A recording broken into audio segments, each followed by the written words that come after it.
STEM City USA Healthy Doses series is your passport to a balanced lifestyle. Hosted by Dr. Tiffany Anderson and presented in the Boston Scientific Auditorium.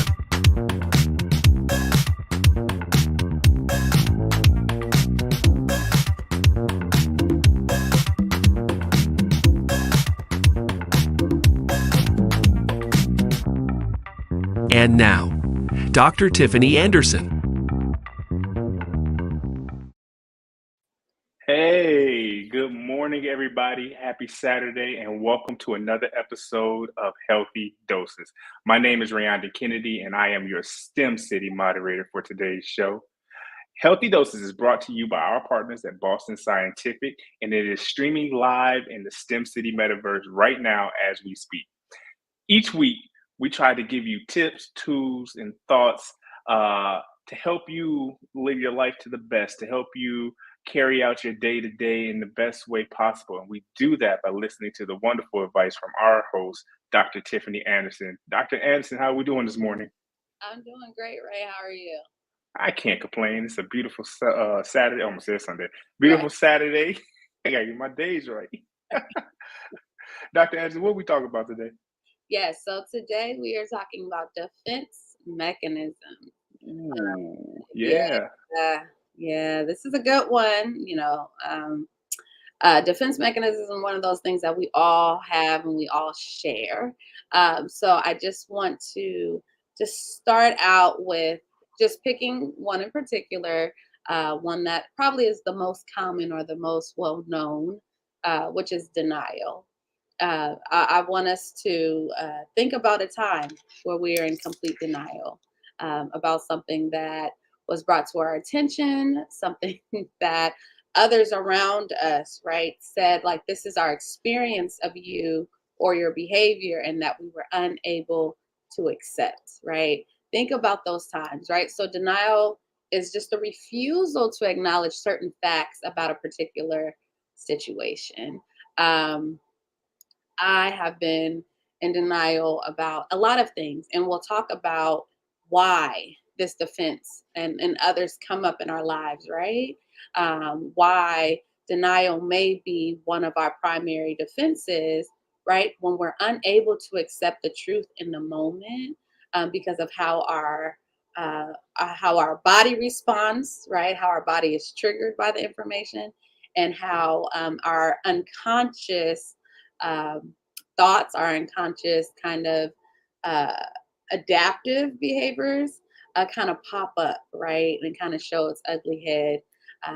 And we recognize that defensive mechanisms are created as an adaptive survival tool that later becomes maladaptive, right? As we get older and we learn and we know better. And so just think of your defenses as in this moment, but think about the one that a lot of us struggle with is denial. When things come up, when folks point out certain issues or certain behaviors and we're just unable to accept it in the moment, think about how denial is there to protect us, right? To kind of guard our hearts and our anxiety and minimize that feeling in the moment. And that's how defenses work.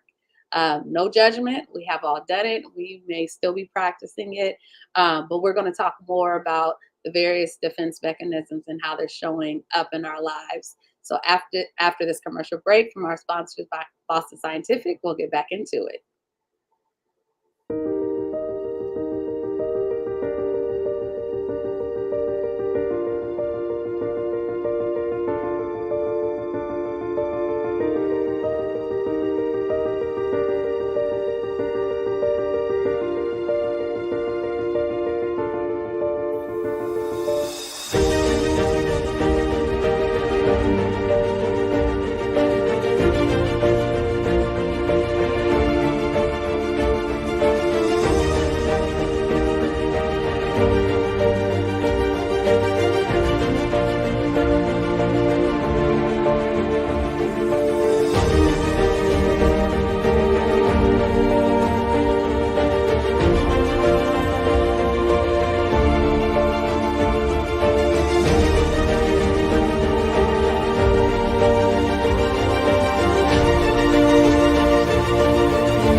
Anderson. I'm excited to jump into today's topic. But before we get started, I just want to remind everybody, if you're watching, we are live in the metaverse. And one of the great advantages of the metaverse is that we are interactive, which means right now, if you want to say hi to me, I can see that and I can say hi to you right now if you're watching live. And so to communicate, if you have any questions throughout the show, if you have any examples, you want to share a story, you can do so anonymously, or you can give your name by scanning that QR code right above Dr. Tiffany Anderson's head. You take your phone, open your camera, and just hover over it, put it on your screen, and you should get a link.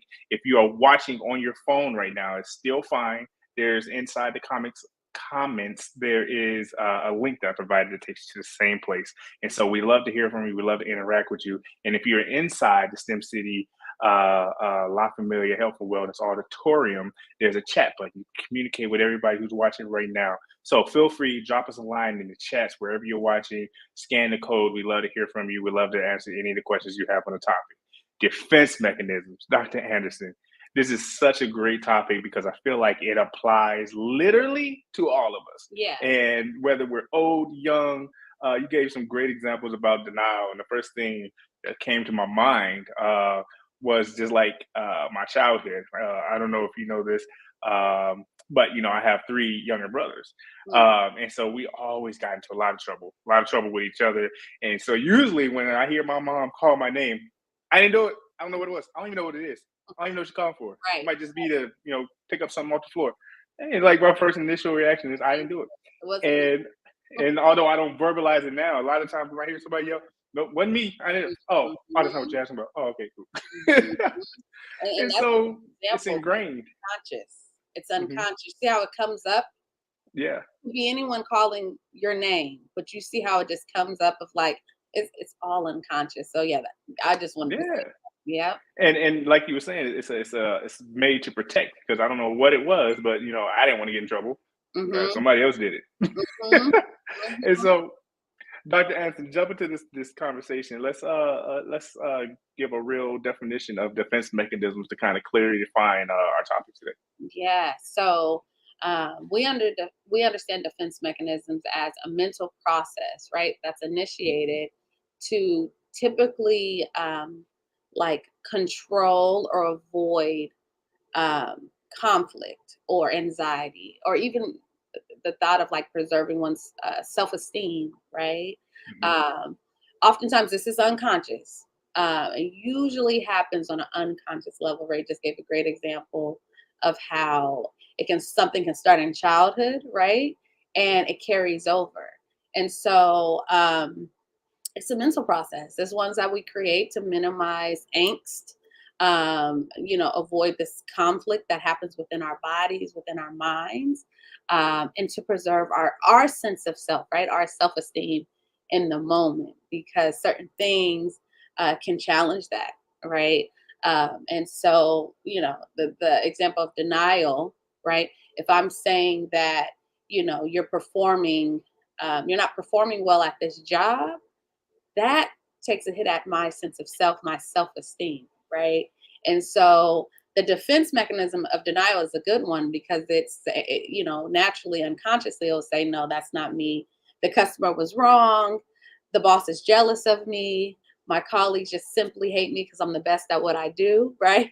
That's an example of that denial that may come up, right? So it's unconscious, and it's, the overall understanding is we just want to avoid angst in our bodies. And that's how we create them naturally. What are some other ways, or I guess reasons, like why, like obviously we have these to protect ourselves. And so, we learn these, how does that, trying to make sure I pose this question. Yeah. Why do we have it? Like, why is that a mechanism, whether we talk about, different school of thoughts or evolution, but why do we have defense mechanisms? Yeah, like why does it exist? So from from our understanding, from this information surrounding defense mechanisms, let's be clear, is Freud's work and his daughter Anna. They've done a lot of work surrounding defense mechanisms, right? So this is a theory. Their understanding is we use defense mechanisms uh, to simply just protect ourselves from feelings of shame or guilt or anxiety. And their understanding is that it usually happens um, when we as the individual feels threatened, or when our id or super ego becomes too demanding. So let me break those down so we can have more information I about. was about to say, I was coming back up. It's like, hold on, wait a second. Right. I'm not going to just go off and not explain them. Right. So from Freud's understanding, he believed that the mind was made up of three components. Right. We had our id, ego, and super ego. Um, the id is understood as just our basic needs, like our impulses, our desires. Um, a good example of the id is, think about a newborn baby that cries when they want something, right? They have no consciousness of how tired the mother is, uh, how depleted the father is. They want their needs met, period, right? That is the id. It is all about impulses and desires. That's all it cares about. And for a baby, that's all that's needed. I can't communicate besides crying and getting my needs met. So that is our id. Ray, you can understand why the it doesn't work for adults. And you know what I'm saying? It's for a baby, beautiful. For a 30-year-old, absolutely not, right? And so that's the id. So keep that in mind, because the idea is that the id and the super ego are at odds. So next we have our ego. So our ego is responsible for how we function in the world, how we react to our world, and how we make sense of it around us, right? So the ego controls the demands and impulses of the id, right? And it's housed in our unconscious. I mean, it's housed in our consciousness, so we're very aware.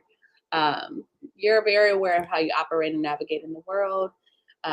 You're aware of your impulses, your desires, but you're always managing those, right? So the understanding is that the ego is always managing the id that says, "Oh, I want that. I don't have the money, so I'm gonna steal it." The ego says, "We don't steal in this society. We can't just take what we want," right? So it's always managing those things. Then we have our super ego, and that's all about the rules that we learn throughout our lives, what is used to control the ego. So the super ego is controlling the ego, and the ego is controlling the id.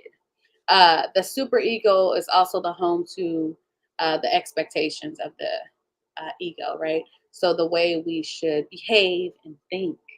Um, and so it can get a little funky, but again, the ego is just around consciousness. It's about what we think about the world around us, our external world, and how we kind of make sense of it. Super ego is all about expectations, societal norms, societal expectations, right? What you should be doing, what's not morally correct, our values. Does that make sense? So that is what's always that's like the third layer, is like keeping us as balanced as possible. And so when the id and the super ego are at odds, their understanding is when those defense mechanisms come up. Yeah. That's a great connection, because I was definitely going to say, I remember learning about the id, ego, super ego, but how does that play into our conversation on defense mechanism? But Yeah. that was a great tie-in. And so, Dr. Anderson, I know we talked a little bit about denial, but what are Mhm. some other types of defense mechanisms we as humans kind of display to kind of protect ourselves? Yeah. So I'm gonna give us a few. And again, just be present. There are many. Yeah, there's many. So and I'm sure we can create our own, Ray, to be honest, because each individual can say, like, I have these, but it's also something that happens when my mom calls my name. I don't know if that's a part of the list, but you know what I mean. Hmm. It's so, but there's a lot. I'm gonna get up a few. Some, I try to stay in the area that um are kind of that I see the most, and the people that I work with. that I've experienced the most, that are just kind of like the most common, that folks can like understand and connect with, right? So first we have projection. This is a big one. This is a big one. I see this all the time. I have been there and I've called myself out. That says I am projecting. So projection is taking your own unacceptable feelings, right? Or thoughts, and putting them on another person as if they belong to them, right? Um, so I can say like, Ray, you know you don't like that person. You know you don't care for her. And you're like, Actually, I do. I love Nancy. Nancy's amazing. And I'm like, but you really hate her. You hate her though. And you're like, kind of like her, right? That is projection. Those are my unacceptable thoughts. But because the defense comes up that says, you don't say that, right? The ego, super ego says, we don't, in this society, we don't really talk about people aloud, right? That's not acceptable socially, right? So a defense says, okay, well, I'm gonna put it on Ray and act as if it's him so I can release that angst, but it's not. Ray doesn't have a problem with Susie, I do, right? I'm just projecting Nancy. that. We're talking. We don't like Nancy. No. And Susie, or And Susan. Susie. Sorry, that's too Go many ahead. people. That's the pregnancy brain that you see. I'm sorry, Susan and Susie. Okay, we don't like Nancy. Okay, and we are putting that off on Ray. That is how we understand projection. Unacceptable emotions that we put off on another person and act as if they belong to them. And we have to be really careful about that though, because a lot of people are impressionable and they'll think it's them. Like, damn, I didn't know I didn't like Nancy, right? And so I didn't know I didn't care for this. I didn't know like this was bad or unacceptable. So we have to be careful with that, and recognize, when we're doing it. And so I gave an example. We can move on. Another one, we see a lot. It's called displacement. This is when an individual has let me break this down. So it occurs when the response to initial target is considered unacceptable or impossible. So a more suitable target is found. A good example of this is if you're mad at your mother, Ray, we talked about your mom. If you're mad at your mom, she accused you of doing something and you want to scream and yell and say really nasty things to her, but you can't, right? It is unacceptable or impossible or dangerous. And so you don't. So instead, you turn to your baby brother and you say, it's all your fault. You did it. I hate you. All these nasty things. That is called displacement. Your anger is not with your baby brother, it is with your mother. But because that target is not acceptable, you bring it to someone else that is more acceptable, or they can't harm you, or you know what I mean? They're just kind of like they're an easier target. They're an easier target. So that is displacement. Again, we know it. We know what it looks like. Similar to your boss yelling at you. Can't say nothing to your boss, but that darn Nancy. We can take it out on Nancy. Take it out on Nancy because she doesn't have the power to fire you. See what I mean? Yeah. That's for Nancy. I can tell you right now, with younger brothers, that took place a lot. But my baby brother is now 6'5", probably very much heavier than me. Yeah. I don't play those games anymore. A little differently, right? You can't do that. The situations has changed a bit. Yes, I love baby brother's not a baby. It's not a baby. That's not a baby. Yep, same with me. My baby brother is not a baby. So it was easy when we were little. Mm-hmm. Not anymore. Physically. Anywho, he's still like,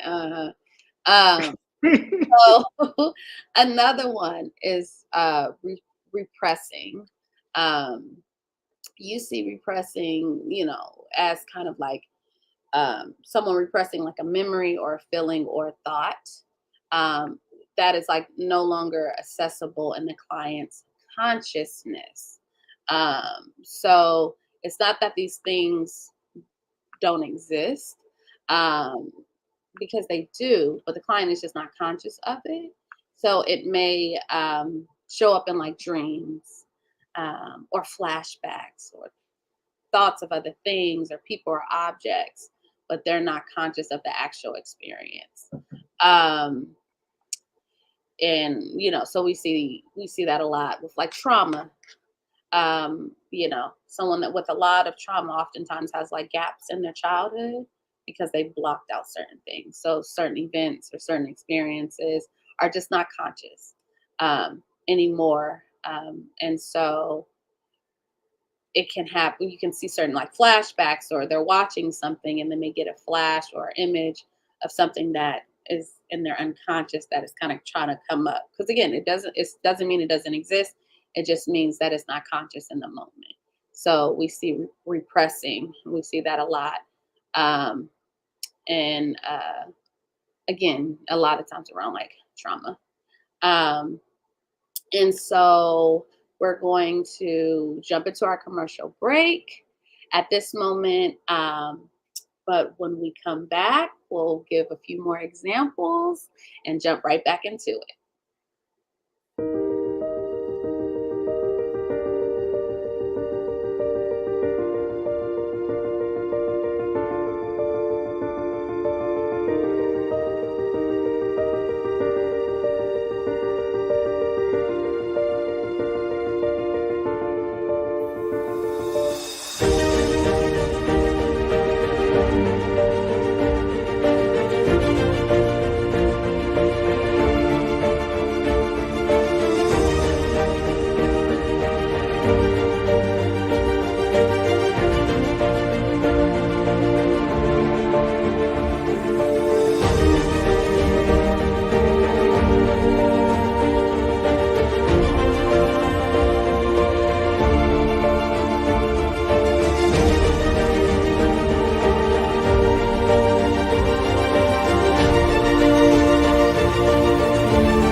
All righty.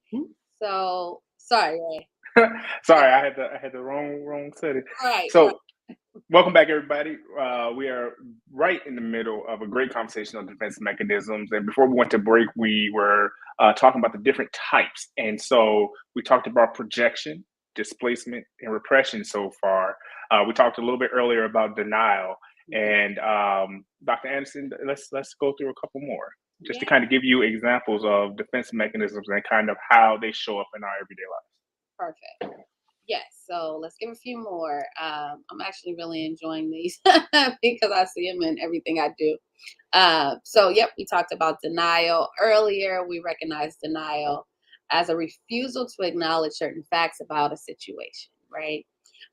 Next, this is one that I actually enjoy as well. Makes me smile because I know we all do this. It's called undoing, right? So it refers to a behavior when an individual ruminates on a previous event. So they constantly are replaying what happened and what they would change after the fact, right? Because that helps them to protect them against certain feelings and emotions, right? And so think of a time where you had an issue with a person, and in that moment you felt as if you didn't speak up or you didn't have the words to say what you wanted to say. And then you go home and you ruminate over it for hours and hours, and you say, "I should have said this. I would have said this." And you play yourself to be a bit bigger, or a bit louder than you were, because that's a way to protect yourself from the angst, right, of the moment and of the experience. And so that's undoing. And I know we do that, and I know I do that. Sometimes I even create imaginary scenarios in my head just to do this defense mechanism. Yep, that's a little transparency for you. Um, Next, we have splitting. So splitting refers to a mechanism where an individual is considered either good or bad. Uh, Another example of that is like black or white thinking. Um, it's extremes, right? They're either good or bad. There's really no middle ground or no, balance to it, right? Um, it happens. We see this happen a lot in childhood, um, and it can develop into like poor development of self, right? Where the individual or the child, later adult, has a really difficult time seeing folks, um, for just being human and having positive and negative characteristics, or characteristics that they may align with and not align with, right? But this, think about a time where you're like, I love Nancy. I love Nancy. And then Nancy corrects you during a board meeting and you hate her, right? She's not a good person. She's a terrible person. And she fooled you the entire time, right? That is splitting. That is splitting. Instead of talking it through with Nancy, recognizing that she didn't mean any harm, or what, right? Yeah, it's one or the other. Yeah. And then lastly, we have suppression. And I wanted to talk about that because it can be a bit confusing with repression, right? Or repressing. So suppression is obviously a defense mechanism, but it's unlike repression because um, repression is unconscious, right? We talked about that. And it's an attempt to kind of prevent certain memories or flashbacks or thoughts from entering the consciousness. Suppression happens on a conscious level, in an effort to avoid certain thoughts or feelings or behavior, and to keep them. So they're aware of the traumatic event, they remember it, they recall it, they just don't care to think about it, right? So they try to suppress it consciously, knowing that it's still there and it's still present. Whereas repression is unconscious, so they don't even remember it. And it's not an intentional act, it just is. And so that is our last one in regards to this list, right? This is not exhaustive, there's so many more, but I just wanted to provide a few. That's interesting with suppressive. I just saw a movie this weekend, Hmm. and one of the main characters dealt with a lot of trauma in that person's life. Mhm. And every time they tried to bring it up, she avoided it. She went the other way. She did all these other things. Yeah. Um, and you saw kind of how that suppression kind of comes out throughout the movie, Mhm. which I thought is really. But when you apply it to like your real life, when you're trying to avoid things and you bottle it up, like those things can really come back to that can have consequences in other areas of your life when you suppress. And Yeah. so, Yeah. kind of on that same line of thought, Mhm. when we talk about defense mechanisms, we often think about a lot of negative thoughts and a lot of or negative situations or reactions, Mhm. but when the nature of defense is really to protect you. Mhm. And so we Mhm. talked about a lot of negatives, when we're going through those examples, negative situations, we're trying to avoid this, we're trying to, stop dark thoughts or whatever it is that you're doing, or trying to avoid consequences, but are there positive uh, consequences, positive ways that defense mechanisms can help you in your life? Mhm. Yeah, I think, see, the thing with defense mechanisms, is that they help with our survival.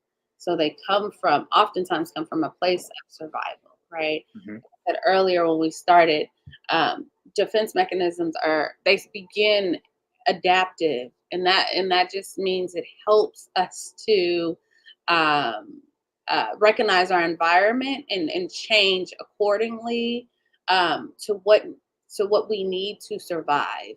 And so um, the circumstances around that, though, oftentimes may not be positive, but the ways in which they help us is in the moment.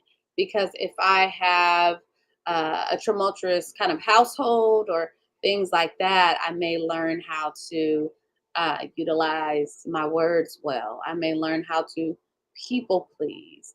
I may learn how to silence my voice. And all those, although we know like in the long run, those aren't good, at that moment, they were part of our survival and they protected us and they did a great job at getting us through, right? And so with defense mechanism, the purpose of these functions is to protect the individual from being disturbed by excessively painful feelings, right? Drives or ideas. So recognize with our bodies, all they want to do is survive. That's all they want to do, and that's their job. They're going to survive. That's why repression happens. Because if something is too painful or too traumatic, the brain and the body will say, he doesn't need to remember that, right? Because if she does, that can kill her. If he does, that can really kill her. Or it's too painful, or she won't, or he won't be able to move forward. So we're going to block it. We're going to act like it doesn't exist. And so that's how it is a positive, right? It starts from adaptive and it turns into maladaptive, right? Because now I'm an adult and I'm not in that same household. But when I hear criticism or I hear constructive criticism, or if I hear someone that's concerned about my behavior, I respond in a negative way because when I was a child, someone saying something about me was always negative, right? So as an adult, I can't hear it in a healthy way. I can't process it in a healthy way. Now it is maladaptive, but it started as adaptive, right? And so, yeah, the way it starts is oftentimes not the way it ends, but we are just doing our best. And that's what I try to kind of keep reiterating throughout the show. And it's like we're all really doing our best to survive and to make sense of our world around us, and to learn new things and to, do better once we know better. And so that's how it continues to be an advantage for us, especially in childhood. But we're responsible now for figuring it out. Yeah. Mhm. So for every light, there's a dark, right? Defense mechanisms should be, positive, should protect us. They should keep us safe mentally or otherwise. But like I said, there's also a dark side. So what are some, I guess, signs of unhealthy Yeah. defense mechanisms, or using it incorrectly, or using it in a way that's not to your advantage? Yeah, good question. So, um, if you're constantly accusing others of doing things that um, you'd like to be doing but can't admit to, um, kind of, and we talked about, remember, projection, right? And so we're putting unacceptable thoughts onto someone else. So if you're constantly accusing others of doing things you want to be doing or making them wrong for doing certain things that you want to be doing, that's a way that's kind of showing that your defense mechanisms are working. I mean, oftentimes they are, right, in adulthood, but that they're not benefiting you in that moment. Another way is a person having difficulties paying attention or daydreaming. That may be a sign of dissociation. Another defense that we didn't talk about. But, um, if there's a child that has experienced a lot of trauma and they've learned how to go to their happy place, that may be dissociation. So you're an adult, people are talking to you, and you're just in your own world because that's what makes you feel safe. That's an unhealthy way, right? That your defenses are kind of showing up. And very natural, very unconscious, understand it just happens. And so we want to just kind of bring that to our attention. If you're avoiding people, places, or things, defense mechanism is avoidance. Another one could be, well, you often get angry or irritable with family members, or you're difficult at work, displacement. So, these are just a few examples of how it can be showing up in unhealthy ways. Thank you for that, Dr. Anderson. And as we start to bring the show to a close, I always want to leave people with hope and leave them at least with a pathway, because everything is on a scale, and when you get to the point where now this is troublesome, now I can't figure this out on my own. When is it time to seek professional help? When is it time to seek a therapist like yourself? And what are those treatment options? Like, what does that look like? Yeah. And so, again, we recognize that we all have defense mechanisms. Some can become a bit more extreme than others. If we see folks that may respond a lot more in regards to like displacement, right? That shows up as like anger or irritability. And so treatment for that may be like anger management, right? If denial is resulting in like abuse and like substances, right? They may benefit from information or support group or recovery group or Alcohol Anonymous or things like that, right? So it really kind of depends on the defense mechanism, right? Because we generally lean on one more than the other, but again, as we saw earlier, many of them can exist at different times in our lives. And so, Dr. Anderson, sorry to cut you off. yeah. Would you say that depending on the defense mechanism and how it's disrupting your daily life, there's different options of different treatment styles? It's not just like, I got a defense mechanism problem, and there's a let's sit down and talk about it kind of thing. Yeah, that's a good, the way and you said this earlier. Remember, we talked about when things become unconscious, the ways in which it manifests in our lives shows up differently.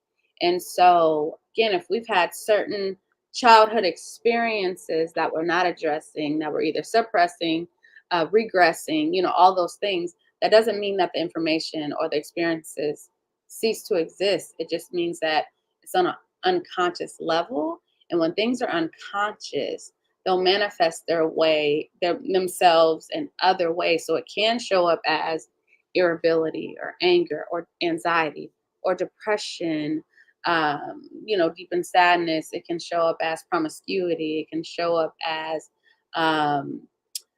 disconnect, right? Dissociation, right? So if we're not conscious of those experiences, it's still operating in your life, and that's what I think is really important for people to understand. It's operating in your life, and we can't, turn it off and just act as if it doesn't exist, right? So with therapy, a lot of it is really kind of just getting an idea of how one's defense mechanisms are operating in their lives overall, and what that looks like, and then setting up a program around what they may need. And a lot of it is slowly kind of bringing up that unconscious in a safe way, so we can get to the root cause of what's triggering those defenses, right? And bring truth to them and allow the individual to recognize that although this was adaptive and something that you took on as survival, it's to know you're not that little girl or little boy anymore that has to silence their voice or ignore their truth, or daydream to go to your happy place, right? And so therapy looks like that, and it's just, again, it varies from person to person depending on what defense mechanism is coming up the most often. Next, I just want to shift into the final thoughts of today's show.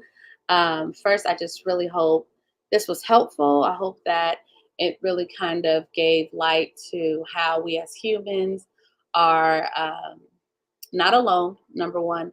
And number two, that we are constantly learning and wanting to be and do better. And my encouragement to everyone watching is to just do your work. A lot of things can come up through journaling, right?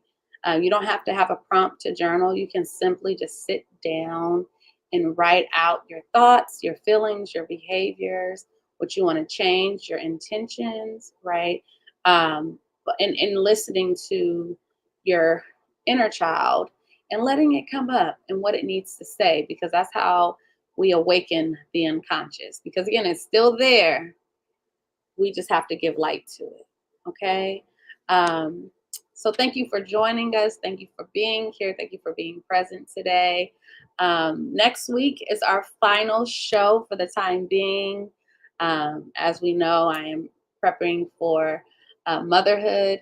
And so next show is just going to be exciting, and we'll catch up and just really talk about the works that we have done thus far, how we want to continue the great work we're doing, and just give you all another great show. So see you on Saturday at 11 a.m. Thank you so much. For more than 40 years, Boston Scientific has relied on our spirit of relentless innovation to advance science for life. We have the privilege and responsibility to deliver higher quality, less invasive, and more accessible device solutions, and the need has never been greater. Boston Scientific technologies are used to treat roughly 30 million patients around the world each year. Across our business, our products are supported by vast clinical data, including bench testing, randomized control trials, and ongoing real-world evidence to ensure the highest quality products make it into the hands of our customers. And we're always looking for ways to provide even more effective therapies and solutions.